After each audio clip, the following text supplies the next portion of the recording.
नमस्कार दर्शक मित्रों, मैं राज जानी वर्ष 2023 में आप सबका स्वागत करता हूं। इस वीडियो में हम विस्तृत जानकारी लेंगे कि वृश्चिक राशि के जातकों के लिए वर्ष 2023 का कैसा रहेगा इनकी हेल्थ के लिए, कैसा रहेगा इनकी वेल्थ के लिए, इनकी फाइनेंशियल मैटर्स के लिए, फैमिली सिचुएशन, रिस्पॉन्सिबिलिटीज़, उनके कॉन्फिडेंस, उनकी अगर कोई प्रॉपर्टी रिलेटेड डीलिंग है तो उनका घर का, प्रॉपर्टी का, ज़मीन का।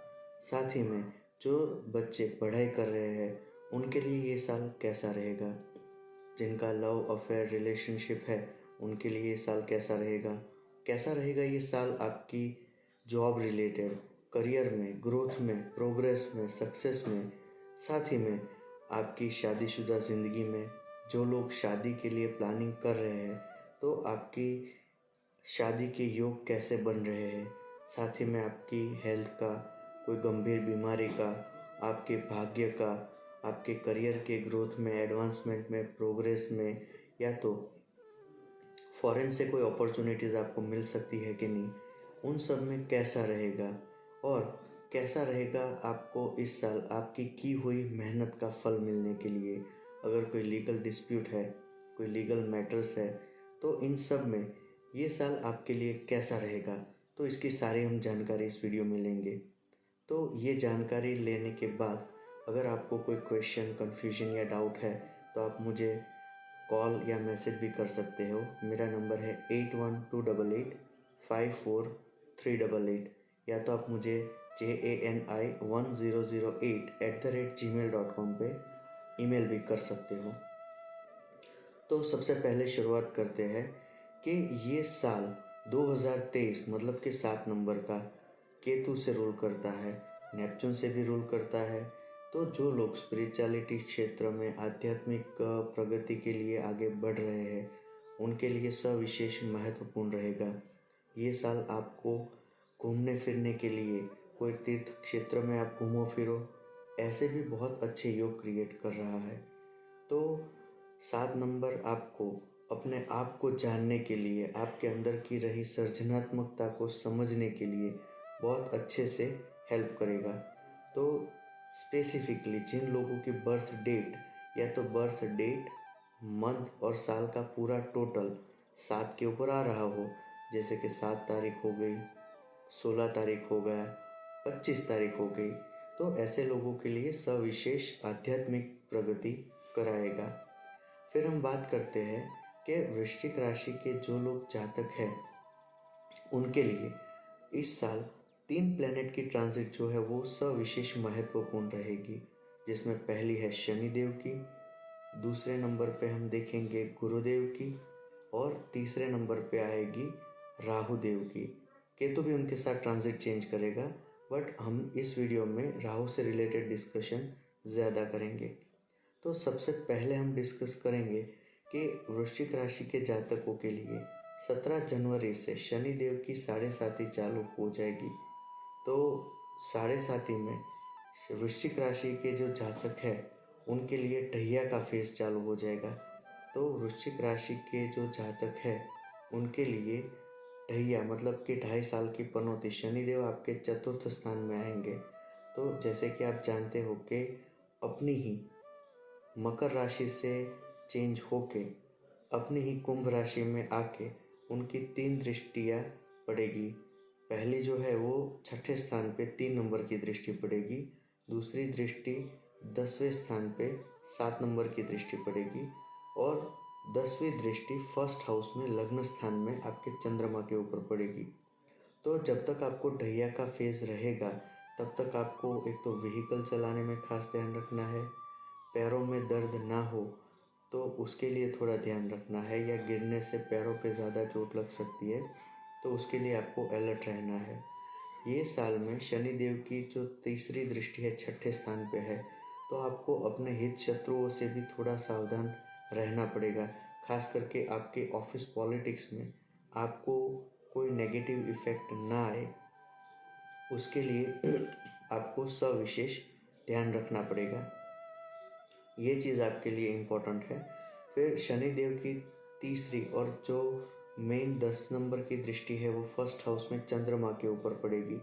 तो इस टाइम आपको डिसीज़न लेने में कन्फ्यूजन हो जाना, वेवरिंग माइंड हो जाना, ऐसा होगा। तो आप कोई एक्सपर्ट एडवाइस की सलाह लेके आप आगे बढ़ोगे तो ऑटोमेटिकली बेनिफिट रहेगा। वृश्चिक राशि के जातकों के लिए एक अच्छी न्यूज़ ये है कि शनि देव की जो तीसरी दृष्टि अब तक उनके विद्या अभ्यास स्थान पे पड़ रही थी तो वहाँ से हट जा रही है। तो स्टडी में जो भी आपकी मुश्किलें परेशानियाँ थी उसमें धीरे धीरे आपको फ़ायदा भी होगा। और दूसरे नंबर पे जो स्टडी में आपको आलस्य हो रहा था उससे आप बच जाओगे। तो अभी अपने आप को एक हार्डवर्किंग फेज पे रखो, पॉजिटिवली मेहनत करो। अगर आपको पढ़ाई में दिक्कत हो रही है या तो फिर संतान प्राप्ति में दिक्कत हो रही है तो आप ओम ग्राम ग्रीम ग्रोम सह गुरुवे नमः ये मंत्र का जाप कर सकते हो, या तो गुरुदेव का येलो शेफायर का स्टोन भी पहन सकते हो। साथ ही में विष्णु सहस्त्र नाम का पाठ भी कर सकते हो।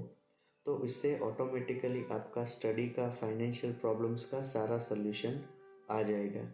फिर हम दूसरे नंबर पे देखते हैं गुरुदेव की ट्रांजिट। प्लैनेट जुपिटर, अब तक गुरुदेव आपके पंचम स्थान में ट्रांजिट कर रहे थे।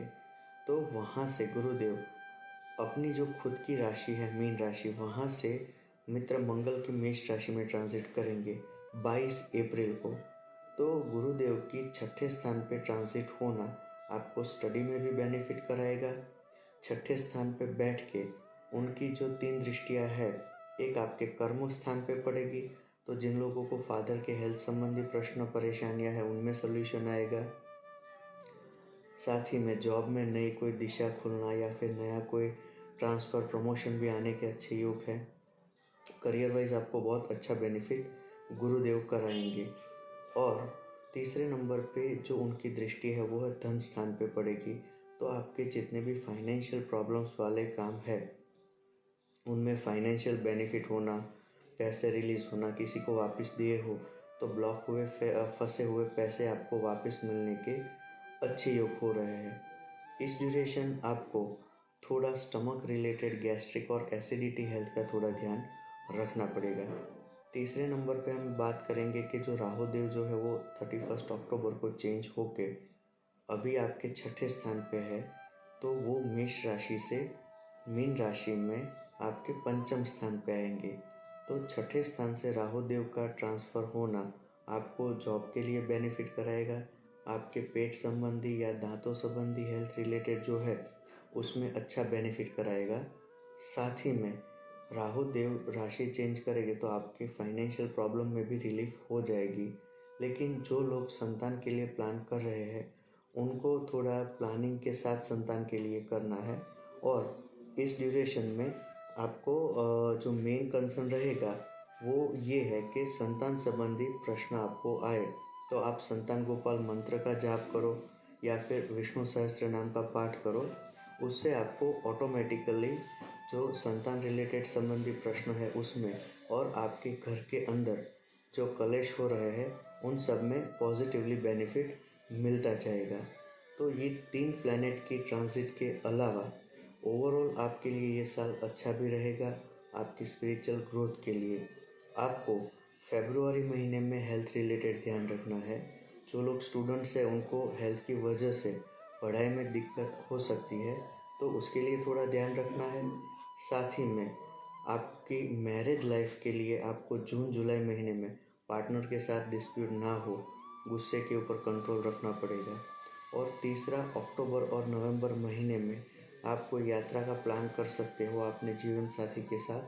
तो उस ड्यूरेशन में आप दोनों के बीच में कोई मतभेद ना हो उसका थोड़ा आपको ध्यान रखना है। आप अगर आपकी मैरिज लाइफ को अच्छी करना चाहते हो तो शुक्र का जो बीज मंत्र है ओम ध्राम ध्रीम ध्रोम सह शुक्राय नमः, उसका आप मंत्र जाप करो तो उससे आपको बेनिफिट मिलेगा। साथ ही में करियर में ग्रोथ और प्रोग्रेस के लिए आप रेगुलर सूर्य भगवान को जल चढ़ाओ और आदित्य हृदय स्तोत्र का पाठ करो तो उससे आपको बेनिफिट अवश्य मिलेगा। जिन लोगों को मेंटल पीस ना हो या डिसीज़न लेने में स्टेबिलिटी ना हो, ऐसे लोग डेली मेडिटेशन करें, शिव भगवान की पूजा करें और रोज़ रात को चांदी के ग्लास में पानी रख के सुबह वो पिएंगे तो उससे उनका mental peace, decision making stability, उन सब में उनको बेनिफिट अवश्य रहेगा। तो इस वीडियो में हम इतनी ही जानकारी रखते हैं। अगर आपको कोई स्पेसिफिक क्वेश्चन कन्फ्यूजन हो तो आप मुझे 8128854388 पे कॉल या मैसेज कर सकते हैं। आशा रखता हूँ ये साल आपके और आपके परिवार के लिए बहुत अच्छा निवड़े। नमस्कार।